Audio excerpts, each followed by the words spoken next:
El podcast de Javier Fernández Aguado, una producción de Intelivoz.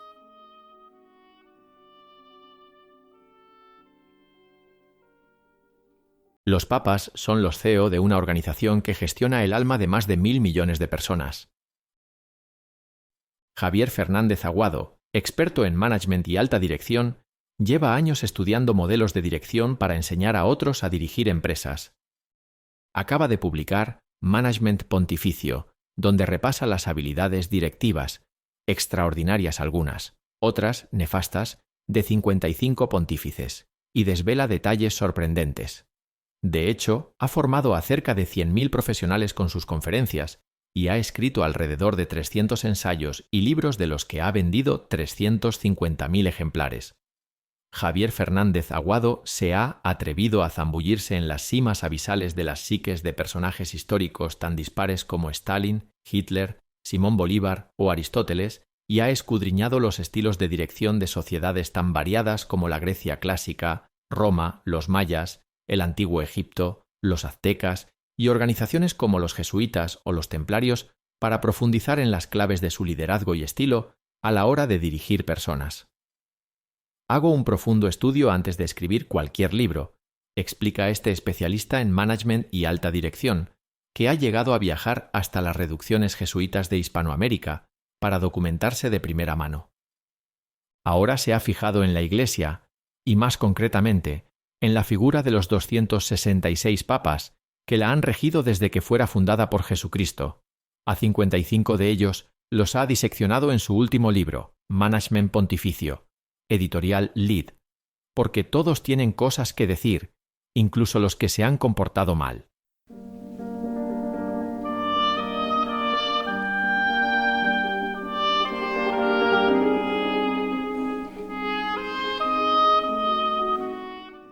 Estamos hablando de la institución más grande del mundo hoy en día.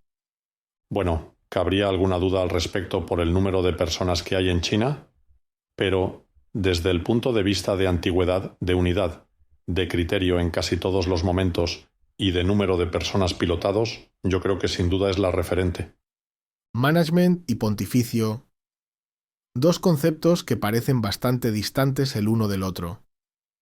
El management es la gestión de personas y organizaciones, y eso aplica a empresas, a fundaciones, a cualquier tipo de ONG y, evidentemente, también a la Iglesia. La Iglesia ha gestionado desde sus orígenes miles de millones de personas de maneras diferentes.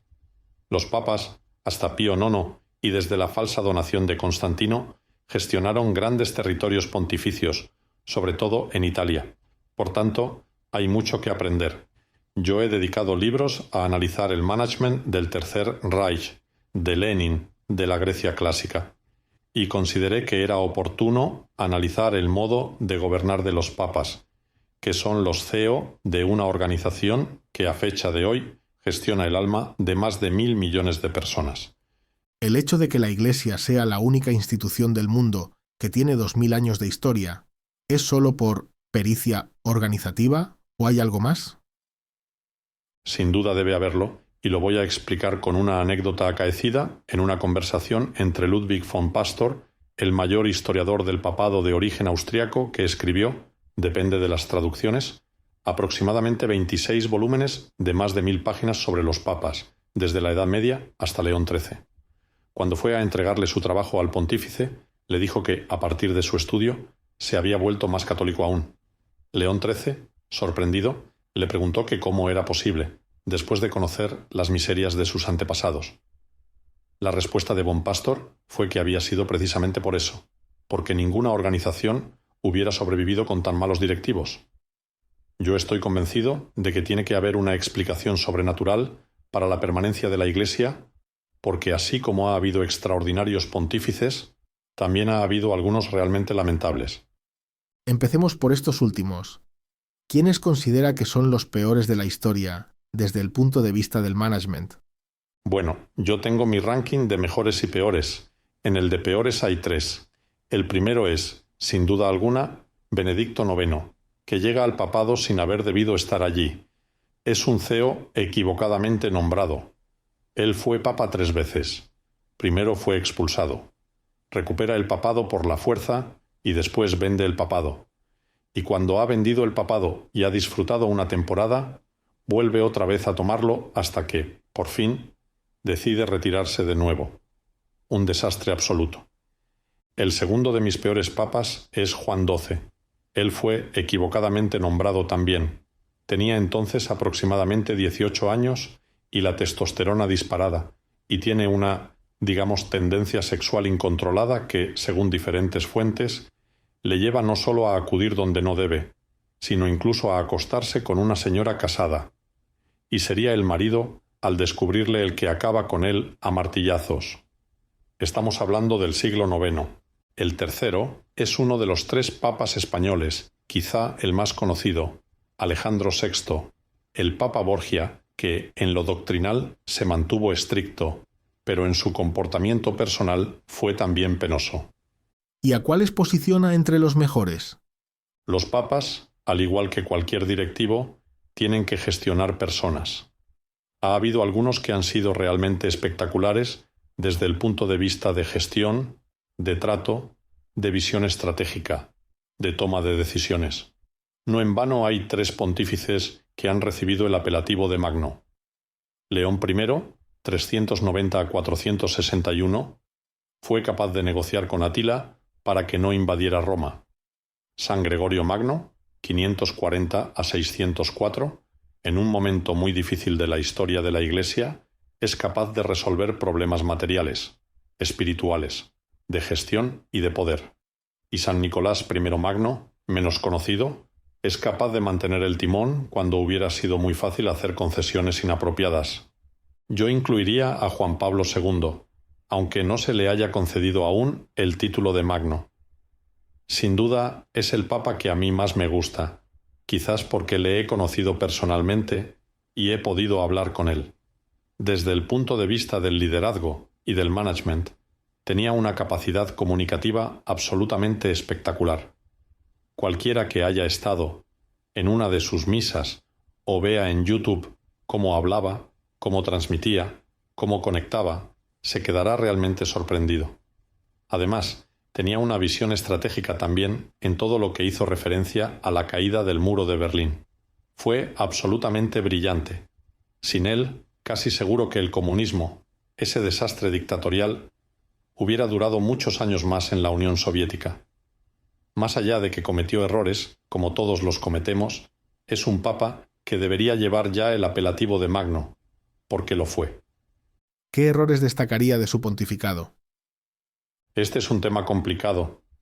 En un libro anterior a este, 2000 años liderando equipos, analizo cómo se trató todo el tema de Marcial Maciel, el conocido pederasta criminal que fundó los Legionarios de Cristo, que han sabido repensarse y salir adelante.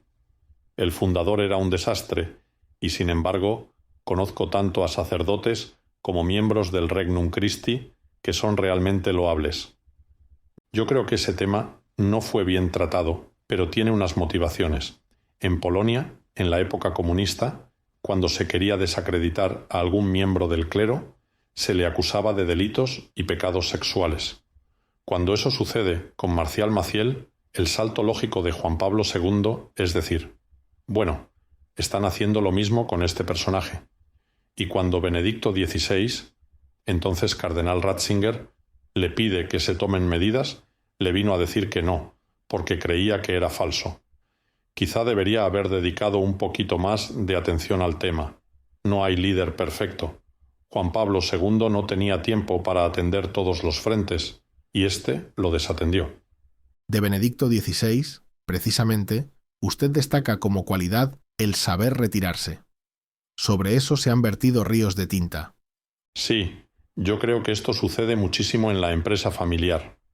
He asesorado y asesoro a unas cuantas empresas familiares.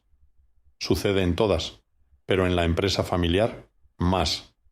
El fundador, o quien en un momento determinado pilota la organización, tiene que saber cuándo hay que retirarse. Recuerdo que hace muchos años, en el Hotel Ritz, estuve dando una conferencia ante varios presidentes de bancos españoles. Se estaba obligando a jubilarse a gente con 59, 58 años. Conozco incluso gente prejubilada de banca con 49 años, y lo está haciendo gente que ya supera los 80. Hay algo que es incongruente. No nos miramos al espejo con frecuencia, y creo que Benedicto XVI era consciente. Yo he leído mucho su obra, he traducido parte de ella al español. Creo que era consciente de que no tenía capacidades directivas para enfrentar todo lo que, en aquel momento, la Iglesia tenía que resolver. En una de sus autobiografías me impresionó leer que, cuando es nombrado decano de la Facultad de Teología, dice que le temblaban las piernas por la responsabilidad de ser decano. Si eso le sucede cuando tiene esa posición, cuando llega a papa y ve todos los problemas que la Iglesia enfrenta, no se sintió con fuerzas, además de las enfermedades y los problemas de insomnio que padecía.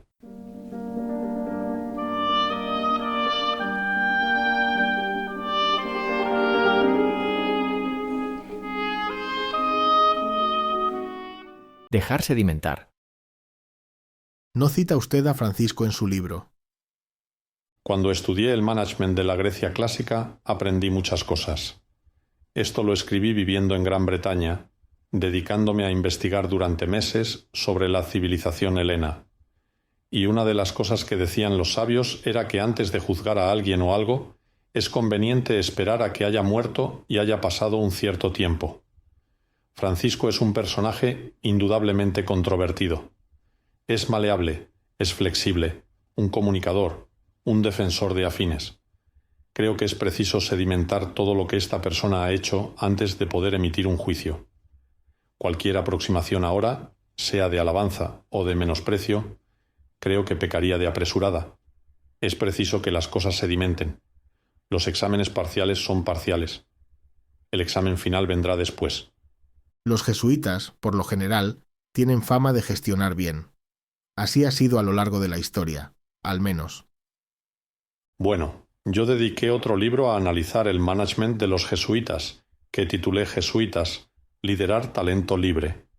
La Compañía de Jesús ha hecho muchísimas cosas maravillosas, empezando por las reducciones jesuíticas en Paraguay, que me fui a visitar para entenderlas mejor y para poder aportar conocimiento de management sobre esa gran labor.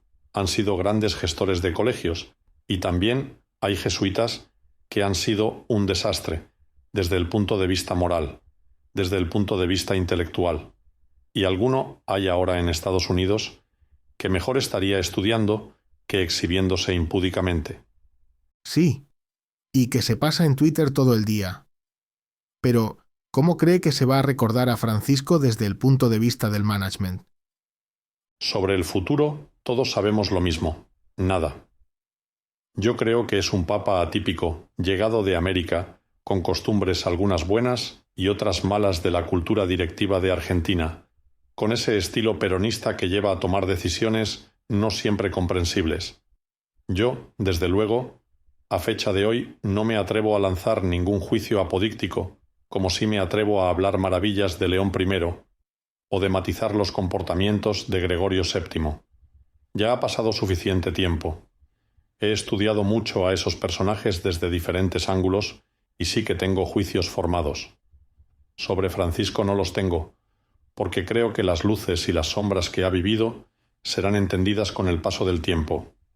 Ya que hablamos de papas pretéritos, me ha parecido interesante el caso de Honorio I, del que usted destaca que cedió en cuestiones doctrinales.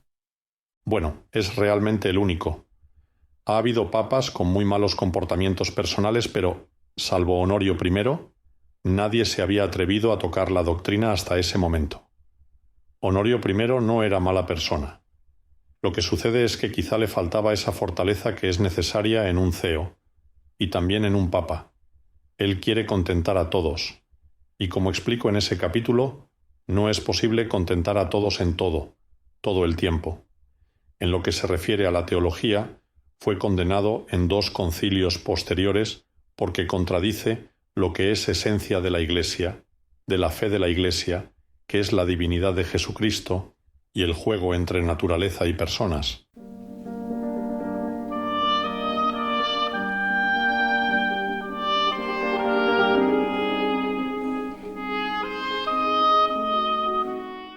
Contentar a todos en todo. Aunque, si me permite la digresión, tenemos un presidente del gobierno que intenta contentar a todos en todo el tiempo. Bueno, esto nos sacaría del objeto de la conversación. Realmente, como ejemplo de liderazgo, podríamos decir que es penoso, porque para ser líder hay que tener brújula moral. Y el personaje al que usted alude la perdió hace tiempo. O realmente nunca la ha encontrado. Pero, regresando a Honorio I, deja usted caer en su libro que, para muchos, estamos ante el único papa que ha cedido en cuestiones doctrinales, aunque añade que otros denuncian algo análogo en uno cercano a nosotros. Bueno, eso es una especie de gincana intelectual. Cada uno tiene que reflexionar sobre sus conocimientos de historia de la Iglesia. No voy a desvelar yo esa sugerencia.